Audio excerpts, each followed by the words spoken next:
What is EFT? EFT stands for Emotional Freedom Techniques. It's often also referred to as tapping because that describes the technique itself. Sometimes we even refer to it as a stress management or a relaxation skill because it does have that effect on certain parts in the brain. And often you might hear it referred to as psychological acupuncture, so a version of acupuncture that doesn't use any needles but still calms us down. So EFT or tapping uses a tapping process using 2 fingers on certain pressure points. Some of them are on the face and the top half of the body. We've now had decades of research behind EFT for things like stress, anxiety, worry, even things like pain, weight loss, phobias, and certainly the big things like post-traumatic stress disorder. So this tapping technique, to date, we know, affects certain parts of the brain that send out that stress response. Parts of the brain called the amygdala have a calming effect when tapping is done. If you can feel calmer about a problem you've used tapping on, you can think more clearly and then make better decisions. So we hope that you'll give tapping a go today. So what's the research and how does EFT actually work? What we understand to date is there is a certain part in the brain that sends out the stress response. It's often responsible for why we might not feel great.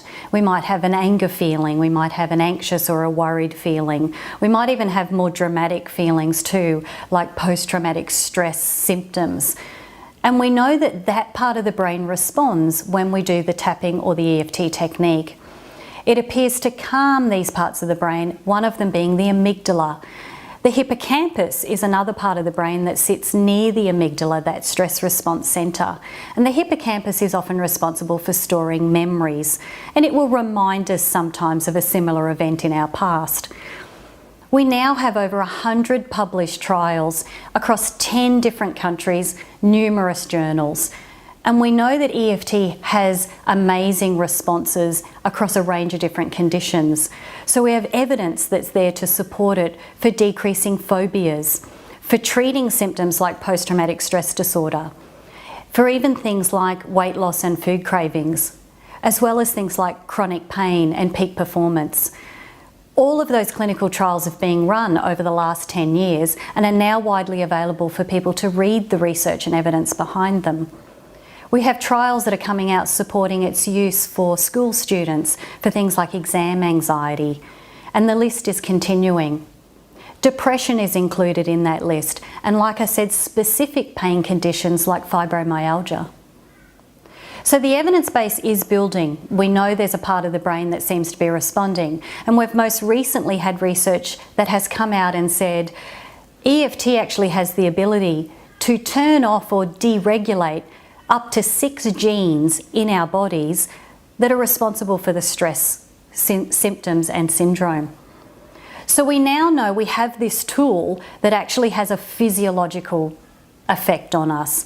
We know that cortisol, that stress hormone that's released when we're in that state, is actually downregulated as well with the EFT technique. I encourage you to go and read more around the EFT research, and the links to these are on our website.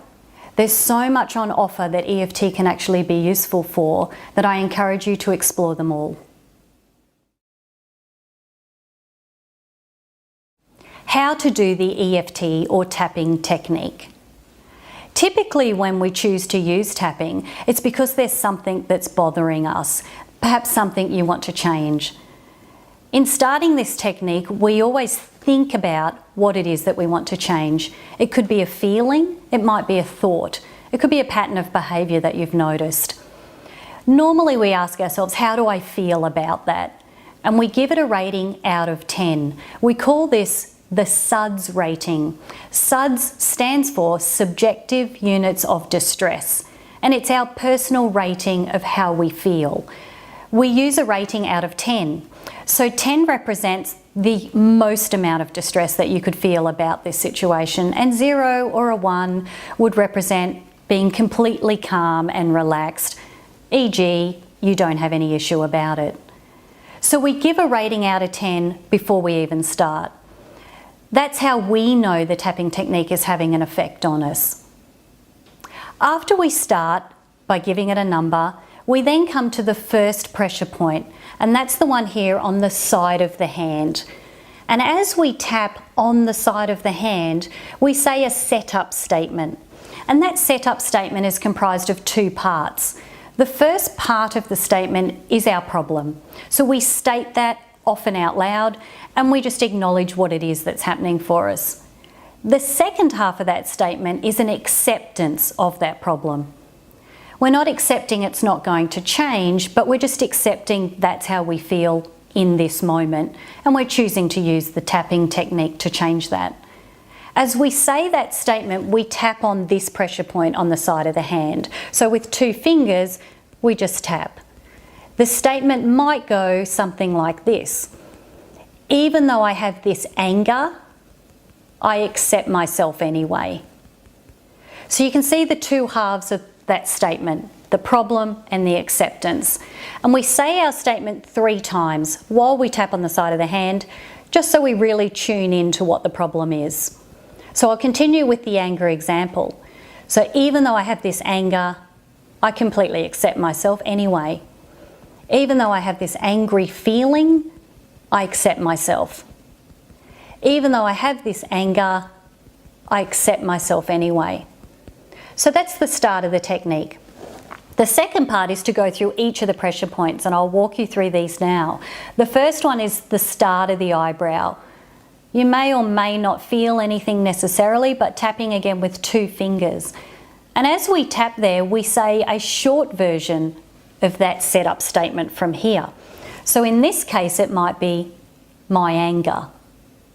The second point is the side of the eye. So you'll often feel it dips in there, and we tap there. And again, we say that short word, this anger. The next one is under the eye, and it will be on that eye bone, this anger. The next one is directly under the nose. Again, I would say my anger. The next one is called the chin point, although it is just under the lips there where the chin dips in, and we would say this anger. The next point is the collarbone point, and it is normally 1 inch or 2 under the end of your collarbone. So there is one on each side, and you can choose which one to tap on there, this anger.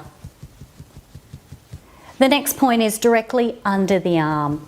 So you might find it's about 4 fingers underneath the armpit, this anger. And the very last point is the centre of your head. So tapping with those 2 fingers there, this anger. We would take a deep breath at this point, and that's what we call 1 round of tapping. We now ask you to think of that number out of 10 again. Think what it was that you were tapping on. How do you feel about it now? Because it's a subjective rating, you might find that a different number just comes to mind. You might find it's the same. And it's an opportunity to know, where am I at with that feeling? You might be able to even feel it in your body.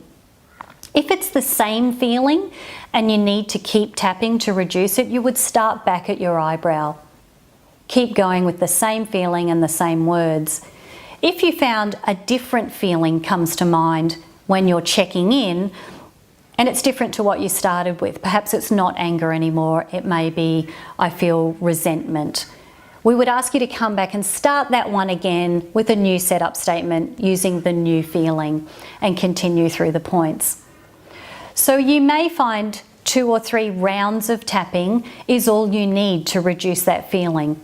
It is subjective. You might find yourself feeling just more calm, more relaxed. You might be able to think just a little bit more clearly about that. If you find other things come to mind as you're tapping, we encourage you to try some of the other techniques that are in our series. So I'd like you to think about a recent time in your life that you felt stressed. There could be one just the other day, maybe it was a week or so ago. I want you to think about that for a moment now, just to be able to tune into that feeling. It could be something you feel physiologically in your body. Where would you normally feel stress? It could be that you can just relate to that time a little while ago when you had that feeling. And I'd like you to give it a number out of 10 now. 10 would be the highest amount of stress, and 0 would be, I don't feel stressed at all, I'm completely calm and relaxed. So that's SUDS rating out of 10. What would that be at the moment when you think about that recent time? We're going to do some tapping now around that stressful time that you had, and we'll start with our setup statement. I'll use generic words, but if you have specific words that describe it, please use those yourself. If you can feel the stress feeling now in your body, also tune in to where that is. Keep that in mind as we tap. So let's start with the side of the hand. Even though I had this recent time in my life where I felt really stressed, I completely accept myself. Even though I had this recent time of stress, and I can still feel it now, I accept myself anyway. Even though I had this time in my life where I felt a lot of stress, I accept myself, but I'm choosing to do something about it. And now we'll come to our first point and say a shortened version of that. Stressed. I felt so stressed. This stress, my feeling of stress, this stress in my body, I can still feel this stress. This stress in my body, that time when I felt stressed. I'll ask you to take a deep breath at this point, and as you do that, if you can feel where that was in your body, tune into that now, or just think about that recent time where you did feel stress, and give it a number out of 10 now after just one round of tapping. What has happened with that number? Has it increased? Has it decreased? Has it stayed the same? Wherever it is, that's your starting point from here. But we'll come back to our eyebrow point and continue with those words. This stress. My stress. This stress I felt. Stress in my body. Stress in my mind. That stressful time, I felt so much stress. I felt so stressed. Take a deep breath in. And again, tune in. Think about that recent time. Feel it in your body now. Where would you give it out of 10 now after 2 rounds of tapping? Is it starting to shift a little bit? If you find a different feeling comes to mind, remember you can stop and start and set up that feeling again with the side of the hand and those 3 statements. But let's do one more round just on stress and allowing it to let go. And you can continue with this after the video. So back to our eyebrow. This stress I felt, I'm choosing to let it go. This stress I still have is beginning to decrease. My stress from that day, all of this stress is leaving me. My stress is dropping. I'm feeling calmer. Deep breath in. And checking where that stress is at now. If you're finding it's down quite low, a 0 or a 1 when you think about that time in your life, fantastic. If not, you know you can continue tapping. You can use the word stress or any other description, any feeling in your body, anything that describes what your experience was, and continue tapping until that number out of 10 reaches quite a low point. You know you then will be able to think more clearly and make different decisions.